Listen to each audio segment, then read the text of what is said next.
अगर हम बात करते हैं बजट गेमिंग लैपटॉप की तो उसमें एचपी विक्टस का नाम भी आता है और 2024 के स्टार्टिंग में ही एचपी विक्टस के कुछ ऐसे मॉडल देखने को मिल रहे हैं जिनमें कि काफ़ी अच्छा डिस्काउंट भी मिल रहा है और वो काफ़ी ज़्यादा वैल्यू फॉर मनी है उस प्राइस के अंदर।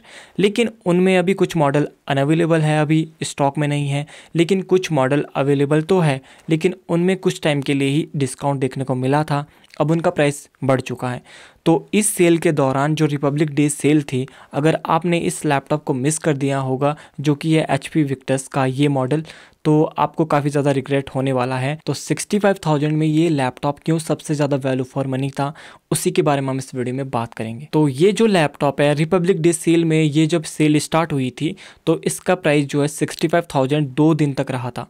उसके बाद इसका प्राइस इंक्रीज़ हो गया। अगर आप उसके बाद बाई करने का सोच रहे होंगे तो इस लैपटॉप को आप बाई नहीं कर पाए होंगे। अभी आप देख सकते हैं इसका प्राइस 84,000 शो कर रहा है। इस लैपटॉप का प्राइस इस सेल में ही गिरना शुरू हुआ, यानी 13 जनवरी को इसका जो प्राइस था वो 67,000 था। उसके बाद इसका प्राइस जो है 14 जनवरी को हो गया था 65,000। तो फिर 2 दिन तक इसका प्राइस 65,000 ही रहा 16 जनवरी तक। 16 जनवरी के बाद 17 जनवरी से इसका प्राइस वापस से 78,000 हो गया और आज के टाइम पे आप देख सकते हैं इसका जो प्राइस है 84,000 है। तो उस टाइम पे मैंने बेस्ट गेमिंग लैपटॉप के बारे में वीडियो भी बनाई थी, तो उनमें मैंने इस लैपटॉप को शामिल किया था। तो अगर आपने देखा होगा तो शायद आपने इस लैपटॉप को बाई भी किया होगा, तो आप कमेंट करके बता सकते हैं अगर आपने बाई करा है।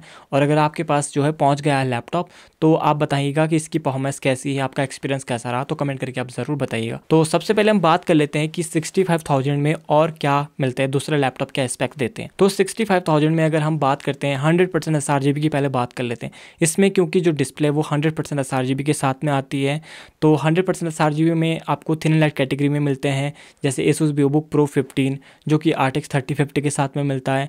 लेकिन इसमें जो GPU मिलता है RTX 3060 है।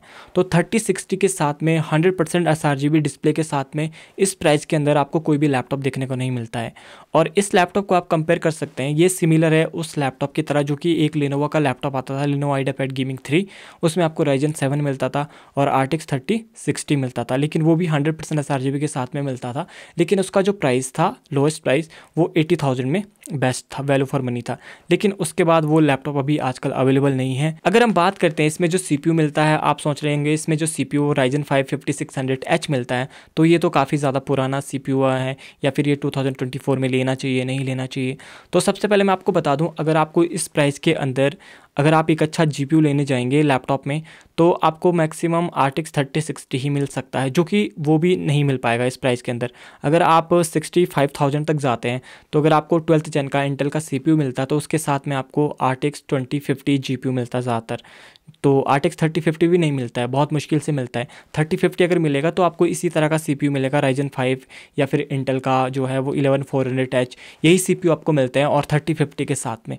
लेकिन ये लैपटॉप आपको क्या प्रोवाइड कर रहा था, Ryzen 5 और 5600H तो था ही, साथ में RTX 3060 जो कि इसकी जो TGP है वो 95 वाट की है। तो अगर आप 3050 से कंपेयर करेंगे तो परफॉर्मेंस में बहुत ज़्यादा डिफरेंस देखने को मिलता है। साथ में 16 GB की रैम भी थी इस लैपटॉप में, 512 GB की SSD भी है। साथ में जो इसमें 100% sRGB की डिस्प्ले मिलती है, वो इस लैपटॉप में 4 चांद लगा देता है और इस लैपटॉप को और ज़्यादा वैल्यू फॉर मनी बना देता है। अगर आपको एडिटिंग के पर्पज़ से लेना था तो काफ़ी बढ़िया आपके लिए रहता। साथ में इस लैपटॉप में 70 वाट आवर की बैटरी भी मिलती है। तो बैटरी बैकअप के अकॉर्डिंग नॉर्मल यूज़ में आपको 4 घंटे तक का बैटरी बैकअप इस लैपटॉप में मिल जाता। और अगर हम इसके रेटिंग को देखें तो यहाँ पे लोगों ने इसे 80,000 में भी बाई करा है, इसीलिए लोगों ने कंप्लेन भी करी कि उस प्राइस के अंदर ये ज़्यादा वैल्यू फॉर मनी नहीं है।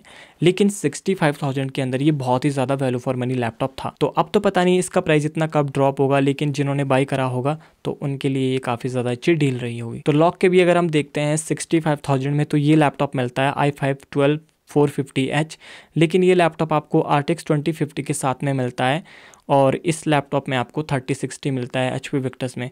तो यहाँ तो इन दोनों का कोई कंपैरिजन नहीं है, इसीलिए 65,000 में ये best value for money laptop था। इसी तरह के विक्टस के 2 और मॉडल भी मिलते हैं जो कि 80,000 और 83,000 में मिलते हैं। तो उनका जो है काफ़ी सारे लोग वेट भी कर रहे हैं, जो कि ठीक नहीं है मेरे अकॉर्डिंग। तो वेट करना ठीक नहीं है कि कब वो अवेलेबल होते भी है या नहीं होते हैं, उनके बारे में कुछ पता नहीं है। लेकिन जब ये लैपटॉप सेल में था, अगर आप में से किसी ने बाई करा होगा तो आप अपना एक्सपीरियंस कमेंट में ज़रूर बताना। लेकिन अगर अभी आपको लैपटॉप की नीड नहीं है, आप वेट कर सकते हैं, तो अभी इस साल जो नए लैपटॉप आएंगे तो आप उनका वेट कर सकते हैं।